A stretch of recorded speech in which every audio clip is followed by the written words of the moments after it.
வணக்கம் வந்தனமன் நமஸ்கார் welcome to NT tax. இன்னைக்கு நம்ம என்டி டாக்ஸில் என்ன வீடியோ பார்க்க போகிறோம் அப்படின்னு சொன்னால், ஒரு சின்ன விஷயத்தை உங்களுக்கு முன்வைக்கணும் அப்படிங்கிறதுக்காக தான் இன்றைக்கு உண்டான வீடியோங்க. நம்ம இந்த கோவிட் வந்ததுக்கப்புறம் பார்த்தோம் அப்படின்னா 2019 20க்கு அப்புறம்லாம் பார்க்கும்பொழுது இந்த ஆன்லைனில் நம்ம படிக்கிறது அப்படின்னு சொல்லக்கூடியது ஒரு அதிகப்படியான ஆ, விரிவடைந்த ஒரு விஷயமா போயிடுச்சு. எல்லாமே இன்னைக்கு நம்ம எதைத்தான் ஆன்லைனில் கற்றுக்க முடியாது அப்படிங்கிற அளவுக்கு எல்லாமே ஆன்லைனில் அப்படிங்கிறது இருக்குது. ஆனால் அது சரி வருமா அப்படின்னு கேட்டால் ஒரு சிலதுக்கு வரும், ஒரு சிலதுக்கு வராது. அப்போ எதற்கு வரும் எதற்கு வராதுங்கிற அந்த ஒரு இலக்கணத்தை நம்ம நல்லா புரிஞ்சுக்கணும். எதற்காக இதை சொல்ல வரேன்னா, ரொம்ப அடிப்படையாக சொல்லட்டுமா, ஒரு மருத்துவர் ஆன்லைனில் படிச்சுக்கிட்டு மருத்துவர் அப்படிங்கிற பட்டம் வாங்கிட்டு மருத்துவம் பார்க்குறதுக்கு போனாருன்னா எப்படி இருக்கும் இல்லையா? ஒரு பொறியியலாளர், ஒரு இன்ஜினியர் அவங்க ஆன்லைனில் படித்து முடிச்சுட்டு அவங்க போய் ஒரு வேலைக்கு போனாங்க அப்படின்னு சொன்னால் எப்படி இருக்கும்? அதுபோல தாங்க. இதெல்லாம் ஆன்லைனில் படிக்கலான்னு இருக்கும், இதெல்லாம் படிக்க முடியாதுன்னு ஒரு இலக்கணம் இருக்குது. அதை நம்ம நல்லா புரிஞ்சுக்கணும். இப்போ எதுக்காக இதை சொல்ல வரேன்னா, இப்போ நம்ம இந்த பிராணிக் ஹீலிங் அப்படிங்கிறது நம்ம நிறையா போஸ்ட் பண்ணிகிட்ருக்கோம். அதுக்கு உண்டான கிளாஸஸ் ஒவ்வொரு ஊரில் எனக்கு எங்கெங்கெல்லாம் தெரிஞ்சதெல்லாம் கிளாஸ் போடுறாங்கன்னா நான் உங்களுக்கு அப்படியே ஷேர் பண்ணிக்கிட்டே இருக்கேன். அப்போது இதை நிறைய பேர் கேட்குறது என்னென்னா, இது ஆன்லைனில் படிக்கலாமா அப்படின்னு சொல்லி நிறைய பேர் கேட்குறீங்க. ஒரு நண்பர் ஒருத்தர் இன்றைக்கி கமெண்ட் போட்டிருந்தாரு, இதனுடைய ரூபாய் தொகை அதிகமாக இருக்குது, இதனுடைய பேசிக் ஆன்லைன்லேயே இருக்குது, படிச்சுக்கலாம், அது வேலை செய்யுது அப்படிங்கிற மாதிரி போட்டிருந்தாரு. வேலை செய்யாதுங்கிறது ஒன்றும் கிடையாது. ஆனால் அதனுடைய நுணுக்கங்கள் இருக்குது. இப்போது நான் ஒருத்தருக்கு ஹீல் பண்ணுறேன் அப்படின்னு வச்சுக்கோங்களேன், ஏன் இதை ஆன்லைனில் படிக்க முடியாது? படித்து வேறு ஏதாவது ஒரு முறைகளில் ஒரு புத்தகம் வாங்கி படிக்கிறோமோ, இல்லை அதுக்கப்புறம் நம்ம ஏதாவது வேறு ஏதாவது ஒரு முறையில் படிச்சுக்கிறோமோ, ஒரு ஆசிரியரிடமிருந்து முறையாக கற்றுக்காமல் நாம ஏதாவது ஒன்று பண்ணுறோமோ அப்படின்னு சொன்னால், ஒன்று புரிஞ்சுக்கங்க, நமக்கு இந்த தூள உடல்னு ஒன்று இருக்குது, சூக்கும உடல்னு ஒன்று இருக்குது அப்படிங்கிறது நமக்கு நல்லா தெரியும். இப்போ இந்த ஹீலிங் அப்படிங்கிறது என்ன வகையான ஹீலிங்காக இருந்தாலும் சரிங்க, பிராணிக் ஹீலிங் இல்லை, எந்த ஹீலிங்காக இருந்தாலும் சரி, இந்த சூக்கும உடல் அப்படிங்கிறத தூய்மைப்படுத்துவது அப்படிங்கிறது அதனுடைய வேலை. நம்மளுடைய உடலில் எப்படி ஒரு பாதிப்பு ஏற்படுதோ, அந்த பாதிப்பு உடலுக்குள்ள பாதிப்பு ஏற்படுவதற்கு முன்னாடியே இந்த சூக்கும உடலில் பாதிப்பு ஏற்பட்டுரும். அப்போ இதை சரி பண்ணும்பொழுது இது சரியாகும். இதுதான் அதனுடைய மையக்கருத்து இதுதான். இப்போது இந்த சுத்தம் செய்வது, இந்த கிளென்சிங் ப்ராசஸ் அப்படிங்கிறது ஒன்று நடக்கும்பொழுது ஆங்கிலத்தில் கிளென்சிங் அப்படிம்பாங்க. அப்புறம் அதை அந்த க்ளீன் பண்ணோன்னே நம்ம இப்படி வீட்டை தொடச்சி சுத்தம் பண்ணி எல்லாம் பண்ணதுக்கப்புறம் அதில் இருக்க அழுக்கை நீக்கிட்டோம். இதான் கிளென்சிங் ப்ராசஸ். வீட்டை கூட்டுறோம், துடைக்கிறோம், எல்லாம் பண்ணிட்டோம். இப்போது இந்த இடத்த திருப்பியும் புத்துணர்வு பெற வைக்கணுமே, அதற்கு பேர் என்ன, எனர்ஜைசிங். அதை திருப்பியும் சக்தி ஊட்டணும்ல. அப்போ என்ன பண்ணுவோம், விளக்கு பற்ற வைக்கிறது, ஊதுபத்தி பற்ற வைக்கிறது, சாம்பிராணி போடுறது, இதெல்லாமே நம்ம பண்ணுறது இல்லையா? அதே போல் இந்த சூக்கும உடலில் உண்டான கழிவுகளை நீக்கிட்டோம். இப்போ அந்த இடம் பிளாங்காக எம்டியாக இருந்ததுன்னா அந்த இடத்த எனர்ஜைஸ் பண்ணணுமே நம்ம. அப்போ இந்த எனர்ஜைசிங் அப்படின்னு சொல்லக்கூடிய ஒரு மெத்தட் இருக்குது. இது ரெண்டு அடிப்படையான ஒரு விஷயம். இதுக்கு முதல்ல நாம் தயாராக இருக்கணும். தயார் ஆவதற்கு நிறைய வழிமுறைகள் அப்படிங்கிறது இருக்குது. இப்போது ஒரு குரு முகமாக நின்று படிக்கிறதுங்கிறதுக்கு ஒரு ஒரு ஒரு அர்த்தம் உண்டுங்க. அந்த குரு அப்படின்னு சொல்லக்கூடியவர் நிறைய மனப்பக்குவம் அப்படிங்கிறது இருக்கும். நம்ம ஆத்ம விசாரணைன்னு சொல்கிறோம் பார்த்தீங்களா, இங்கிலீஷில் அதை கேரக்டர் பில்டிங் அப்படிம்பாங்க பிராணிக் ஹீலிங்கில். இது அவங்க நிறைய பண்ணுவாங்க. நிறைய சேவை அவர்கள் செய்வார்கள். இதெல்லாம் அவர்களுக்கு நல்ல கர்மத்தை உண்டு பண்ணி வச்சுருக்கோம். நிறைய தியானம், இடைவிடாது தொடர்ந்து அவர்கள் தியானம் அப்படிங்கிறத செய்வாங்க. இது இது இது நமக்கே தெரியும். இது மூலமாக நம்மளுடைய அந்த அருள் சக்தி அப்படிங்கிறது அதிகமாக இருக்கும். உடல் பயிற்சி அப்படிங்கிறத செய்வாங்க. இதெல்லாம் நம்மளுக்கு நல்ல அந்த அருள் சக்தி அப்படிங்கிறத கூட்டி வச்சுருக்கோம். இந்த நிலையில் இருக்கக்கூடிய ஆசிரியர் முன் நின்று நம்ம படிக்கும் பொழுது அப்படின்னு ஒன்று இருக்குது தெரியுங்களா, அதுவே நமக்கு பயங்கரமான ஒரு மாற்றம் அப்படிங்கிறத ஏற்படுத்தி கொடுக்குங்க. இது நின்று படித்தவங்களுக்கு தெரியும். இல்லை அப்படின்னு சொல்கிறவங்களுக்கு தெரியாது. அதெல்லாம் ஒன்றும் இல்லை அப்படின்னு சொல்கிறவங்களுக்கு ஒன்றும் தெரியாது. அங்கே முன்னே நின்று படிக்கிறவங்களுக்கு அதன் உண்டான, நான் சொல்கிறதுக்கு உண்டான பலன் என்ன அப்படிங்கிறது தெரியும். இப்போது இந்த கிளென்ஸ் பண்ணி எனர்ஜைஸ் பண்ணும்பொழுது அதற்கு நிறைய வழிமுறைகள் இருக்குது. முதல்ல நாமளே சக்தி ஊட்டிக்கணும் ஃபஸ்ட்டு. அதற்குண்டான வழிமுறைகளை ஆசிரியர் சொல்லி தருவாங்க. அந்த சக்தி ஊட்டினதுக்கப்புறம் ஆன்லைனில் உங்களுக்கு அந்த நுணுக்கமெல்லாம் சொல்லித்தர மாட்டாங்க. 100% நுணுக்கம் சொல்லி தர மாட்டாங்க. சரிங்களா? ஏன்னா நீங்கள் எப்படி இருந்தாலும் அவங்ககிட்ட போகணுங்கிற அந்த ஒரு எண்ணம் அப்படிங்கிறது இருக்கும். தவறு கிடையாது. ஒரு சிலர் அது நம்ம இப்போ இன்றைக்கி காலம் மாறி போச்சு. எதை எடுத்தாலும் காசு பார்க்குறாங்க. என்ன பண்ணுவாங்கன்னு நினைக்கிறீங்க? நீங்கள் காசே வாங்காமல் நீங்கள் ஏதாவது ஒன்று பண்ணிக்கிட்டே இருக்க முடியுமா?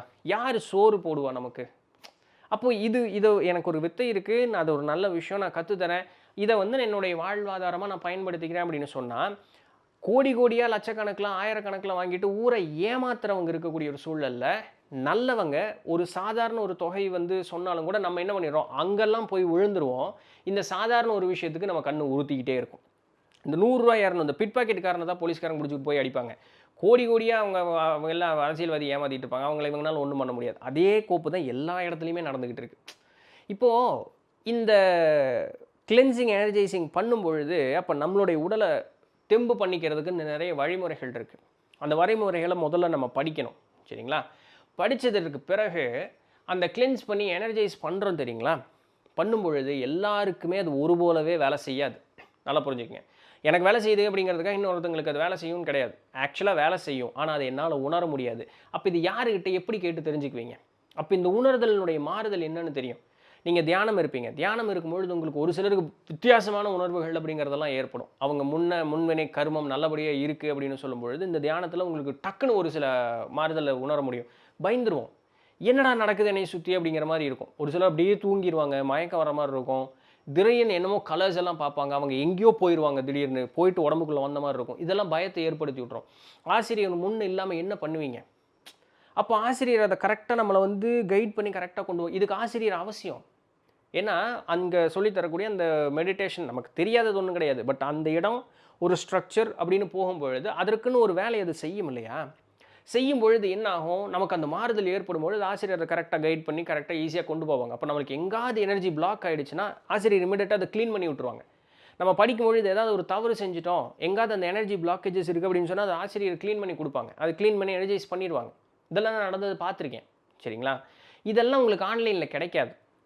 நம்ம சொல்லுவோம் நம்ம டிஸ்டன்ஸ் ஹீலிங் எல்லாம் பிராணிக் ஹீலிங்ல பண்ணலாம்ல அப்படின்னு சொல்லிட்டு. எத்தனை பேர்த்துக்கு பண்ண முடியும்? இப்போ ஆன்லைன்ல அப்படின்னு சொன்னா, ஆன்லைன் கிளாஸ் இல்லாம இப்போ YouTubeலலாம் அவைலபிள் இருக்கு. படிக்கும்போது எங்காவது எனர்ஜி பிளாக்கேஜ் நடந்துருச்சு. என்ன பண்ணுவீங்க? ஒண்ணும் பண்ண முடியாது. சரிங்களா? இதற்காகவே வேற வழியில் உங்களுக்கு ஆசிரியர் அப்படிங்கிற நேரத்துல வரணும். இது ஒண்ணு. ஸோ நம்மள நாமளே புரொடெக்ட் பண்ணிக்கிறதுக்கு, அந்த கத்துக்கக்கூடிய நேரத்துல நமக்கு ஏற்படக்கூடிய அனுபவங்களை சரியாக வழிநடத்தி செல்வதற்கு அப்படிங்கிறதுக்கு ஆசிரியரினுடைய உதவி அப்படிங்கிறது ரொம்ப அவசியம். இது ஒண்ணு. இன்னொன்னு, ஒருத்தருக்கு நம்ம கிளென்ஸ் பண்ண போறோம், எனர்ஜைஸ் பண்ண போறோம் அப்படின்னு வச்சுக்கங்களேன், நமக்கும் அவங்களுக்கும் ஒரு பாண்ட் கிரியேட் ஆகும். அந்த பாண்ட உடைக்கிறதுக்கு நமக்கு தெரியணும். அப்படி உடைக்காம விட்டோம்னா, நம்ம எனர்ஜி ஒண்ணா அவங்க கிட்ட போய்க்கிட்டே இருக்கும். இல்ல அவங்களோட எனர்ஜி நம்மகிட்ட வந்துகிட்டே இருக்கும். இது 2மே ஆபத்து. இது 2மே ஆபத்து. இத எப்படி பிரேக் பண்ணுவீங்க? இதெல்லாம் உங்களுக்கு ஓப்பனாலாம் ஒண்ணும் சொல்லி தர மாட்டாங்க. சரிங்களா? அப்ப அந்த அந்த பாண்டேஜ் எப்படி பிரேக் பண்ணுறது? அடுத்தது போலவே எங்கேயோ இந்த வித்த தெரிஞ்சவங்க யாரோ ஒருத்தங்க, எங்கேயோ இருந்து உங்கள நெனச்சு உங்களோட எனர்ஜி வந்து அவங்கனால எடுத்துக்க முடியுமான்னா, ஓரளவுக்கு நம்ம அந்த அளவுக்கு மோசமா, வீக்கா இருக்கோமா அப்படின்னு சொன்னா, எஸ் அவங்கனால முடியும். அவங்களுக்கு பேரு எனர்ஜி வேம்பயர்ஸ் அப்படின்னு சொல்லுவாங்க. அந்த மாரி இருக்கக்கூடியவர்கள்ட்ட இருந்தாலும் எப்படி உங்கள தற்காத்துக்குவீங்க? இது போல இருக்கக்கூடிய நுணுக்கங்கள் அப்படின்னு ஒண்ணு இருக்கும்ல, அது ஆசிரியர்கிட்ட தவிர வேற எங்கேயுமே உங்களுக்கு கிடைக்காது. ஏன் ஆசிரியருக்கு மரியாதை, மதிப்பு அப்படின்னு சொன்னா, கற்றலின் கேட்டல் நன்றுன்னு சொல்லி நம்மளுடைய கலாச்சாரத்துல ஏன் சொன்னாங்கன்னா, ஒரு காரியத்த படிச்சு, இத்தனை வருஷம் அனுபவப்பட்டதனுடைய அந்த அனுபவத்தினுடைய ஒரு வெளிப்பாடுன்னு ஒண்ணு இருக்கும் தெரியுங்களா? அது ஆசிரியர்ட்ட கிடைக்கும்.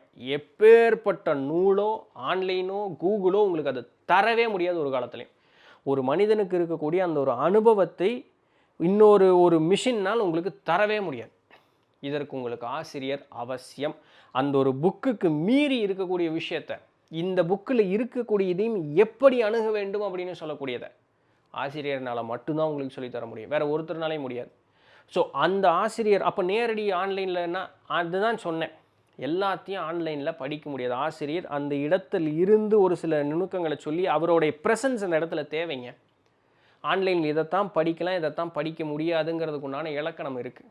ஸோ ஒரு ஒரு ஒரு மருத்துவம் பார்க்க போகிறோம் அப்படிங்கிறது, எப்படி ஒரு எம்பிபிஎஸ் டாக்டர் வந்து ஆன்லைனில் படித்து மருத்துவம் போக முடியாதுன்னு ஒரு வியாக்கியானம் நமக்கு தெரியுதோ, அதே போல தான் பிராணிக் ஹீலிங்கும். அது நேரில் போய் படித்தா தான் முடியும். ஆன்லைன்லலாம் படித்து நம்மளால் எந்த ஒரு காரியத்தையும் செய்ய முடியாது. அந்த ஒரு ஊக்கம் நமக்கு ஏற்படாது. நல்லா புரிஞ்சுக்கணும். ஹார்ட்ஃபுல்னஸ் மெடிடேஷன் அப்படின்னு சொல்லி இந்த ஹைதராபாத்தில் இருக்குது. அந்த முதல் ஒரு 3 நாள் ஒரு கிளென்சிங், எனர்ஜைசிங் ப்ராசஸ் ஒரு இதெல்லாம் இருக்கும். அது ஆசிரியர் முன்னே இருந்து தான் பண்ணணும். எனர்ஜி டிரான்ஸ்மிட் ஆகுங்க. அந்த ஆசிரியர்கிட்ட இருக்க எனர்ஜி நம்மளால் உணர முடியுங்க இது. அந்த ஆசிரியர்னுடைய அந்த ஒரு மனோநிலை நம்மளுடைய மனோநிலையை மாற்றும், உடல்நிலையை மாற்றும். இதுக்கு நீங்கள் நேரில் இருந்தே ஆகணும். சும்மா தெரியாமையே நம்மளுடைய கலாச்சாரத்தவர்கள் குருகுலம் அப்படிங்கிறத வந்து அவ்வளோ முக்கியமாக வச்சாங்க? இல்லாட்டி ஏதோ ஒரு புக்கை எழுதி வச்சுட்டு இதை படித்து தெரிஞ்சுக்கொண்டு போயிருக்க மாட்டாங்க? ஆசிரியரினுடைய முக்கியத்துவம் இதுதாங்க. நீங்கள் முன்னாடி இருந்து தான் படிச்சே ஆகணும். எல்லாமே ஆன்லைனில் ஈஸியாலாம் கிடைக்காதுங்க. அப்படியே கிடைச்சாலும் அதன் உண்டான 100% உண்டான அந்த ஒரு பலன் அப்படிங்கிறது 100% கிடைக்காது. அண்ட் எதையோ ஒன்று சும்மா அப்படி ஒருத்தருடைய அனுபவம் இல்லாமல் அப்படி சொல்கிறாங்க அப்படின்னு சொன்னால் ஒரு சிலதை பயிற்சி பண்ணலாம். தியானம் இருக்கிறதா, மூச்சை கவனி பண்ணலாம். இல்லை இந்த பிராணாயாமமா, மூச்சை கவனிக்கணுமா பண்ணலாம். அதுவும் மூச்சு எப்படி இழுக்கணும், எப்படி அடக்கணும், இதற்குண்டான நுணுக்கமும் அந்த சொல்லித்தரவங்க சொன்னாங்கன்னா பண்ணலாம். இதற்கு மீறி இந்த மந்திரம் பண்ணுறேன், யந்திரம் பண்ணுறேன், இந்த கற்ப மருந்துகள் செஞ்சு சாப்பிட்றேன், இதெல்லாம் தான் பிரச்சனை. குளிகையை அரைக்கிறேன், இதெல்லாம் தான் பிரச்சனை. சரிங்களா? இந்த தேவையில்லாமல் தலைகீழாக போய் நிற்கிறேன், மலைக்கு போகிறேன், இதெல்லாம் தான் மாட்டுவோம். இங்கெல்லாம் போய் தான் மாட்டுவோம். அப்போ எதை எளிமையாக நம்மளால் பண்ண முடியும், எதெல்லாம் கற்றுக்கலாம், ஆனால் அதை பயிற்சி பண்ணாமல் ஒதுக்கணும். ஒரு ஆசிரியர் முன்னிருந்து ஆசிரியர் சொல்லிக் கொடுக்காமல் கற்றுக்கூடாதுங்கிறத நம்ம புரிஞ்சுக்கணும். ஆன்லைனில் கிடைக்கிறது கேட்டால் நல்லா இருக்கே, நம்மளும் காற்றுல பறக்கலாமா? காற்றுலலாம் பறக்க முடியாது. உடம்பை விட்டுட்டு பெர்மனெண்ட்டாக வேணால் பறந்துடலாம். உடம்போடு எல்லாம் பறக்க முடியாது. அதுக்கு ஆசிரியர் முன்னாடி வேணும். சரிங்களா? ஸோ அதனால் அந்த ஒரு எண்ணத்துலேருந்து கொஞ்சம் வெளியே வாங்க. என்னுடைய சூழலில் இல்லை, நான் என்ன பண்ணுறது? இல்லை, என்ன பண்ணுறது? ஒன்றும் பண்ணுறதுக்கு இல்லை. உங்களுடைய திருப்பி எப்போ எங்கே அதற்கு சம்மந்தமான ஒரு இடத்துக்கு போகிறீங்க, அதான் படிச்சுக்க முடியும். வேறு வழி இல்லை. என்ன பண்ண? நீங்கள் அப்படி ஒரு வாழ்க்கை சூழலை நீங்கள் அமைச்சிக்கிட்டீங்க. இப்போது ஒரு நண்பர் எனக்கு தெரிஞ்ச இந்த வீடியோ பார்ப்பாருன்னு நினைக்கிறேன். இந்த கிளாஸஸ் பார்த்தீங்கன்னா ஒரு வகுப்பு 2 நாள் நடக்கும். 5000 ரூபா சார்ஜ் பண்ணுறாங்க. வெளி உலகங்களில் இருக்கக்கூடிய அந்த இடங்களில் இதே உண்டானது எவ்வளோ சார்ஜுன்னு தேடி பாருங்கள். அது உண்டான ஒரு இது இருக்கும். அண்டு உங்களுக்கு புரியும் இந்த 5000 ரூபாங்கிறது எவ்வளோ சொற்பமான அமௌண்ட்டுங்கிறது. ஒன்று, இது உள்ளே இருந்து படித்து பார்த்து இதனுடைய அந்த அனுபவத்தை உணர்ந்து பார்க்கும் பொழுது இதற்கு விலை மதிப்பே வைக்கவே முடியாதுங்கிறது இது ஒரு முக்கியமான ஒரு விஷயம். அப்போது நான் ஏன் தேவைக்காக நான் ஒரு முயற்சி செய்கிறதுக்கே இதெல்லாம் வந்து இப்படி ஒரு நுணுக்கு தான் பார்க்குறேன்னா நம்ம வாழ்க்கையில் உருப்புறதுங்கிறது ரொம்ப கஷ்டம். நான் யாரையும் குறை சொல்கிறதுல ஒன்றும் இல்லை. இது உண்மை. இது குறை சொல்கிறதுக்கு ஒன்றும் இல்லை. இது உண்மை. என் தேவைக்காக நான் தான் வேலை செய்யணும். அது என் தேவைன்னு ஒன்று பார்க்குறேன்னா அது அந்த இடத்துல அப்படி தான் இருக்குன்னா அது அப்படி தான். அது இல்லை, அதை நான் குறை சொல்ல முடியாது. அது அப்படி தான். அதை நான் அக்செப்ட் பண்ணிக்கிட்டு தான் போகணும். இல்லைன்னா அந்த இடத்த விட்டு விலகி வந்துடணும். அதை பற்றி நான் நோட்டை பேசிகிட்டே இருக்கக்கூடாது அந்த இடத்துல. அவ்வளோதான். அதுதான் நான் என்ன சொல்ல வரேன்னு புரிஞ்சிருப்பீங்க அப்படின்னு நம்புகிறேன். ரைட்? ஸோ அந்த ஆன்லைனு இது அப்படி இருக்குது, இப்படி இருக்குது, முடிஞ்சதுன்னா போகலாம். முடியலன்னா இன்றைக்கி என்னால் முடியல, ஓகே பரவாயில்ல. என்றைக்கு சந்தர்ப்பம் வாய்ப்பதோ, திருவருள் என்றைக்கு நமக்கு அருள் செய்தோ அன்றைக்கி பண்ணுவோம். அது வரைக்கும் நம்ம தியானம் செய்வோம், வழிபாடு செய்வோம். அதனோடைய நம்ம வழி அப்படியே கொண்டு போயிட்டே இருப்போம். அவ்வளோதான். வேறு என்ன பண்ண சொல்கிறீங்க? ஒன்று பண்ணுவோம். இது நான் பேசுனது முழுக்க ப்ராக்டிக்கலான ஒரு விஷயம். அவ்வளோதானே. இது நான் சொல்கிறதுல ஏதாவது குறைகள் எது இருக்குது? இது ரொம்ப ப்ராக்டிக்கலான ஒரு விஷயம். அது அப்படின்னா அப்படி தான், இல்லைன்னா இல்லை தான். என்ன பண்ணுறது? ஒன்றும் பண்ண முடியாது. அதை ஒப்புக்கிட்டு தான் ஆகணும். வேறு வழி இல்லை. நமக்காக உலகம் மாறாது.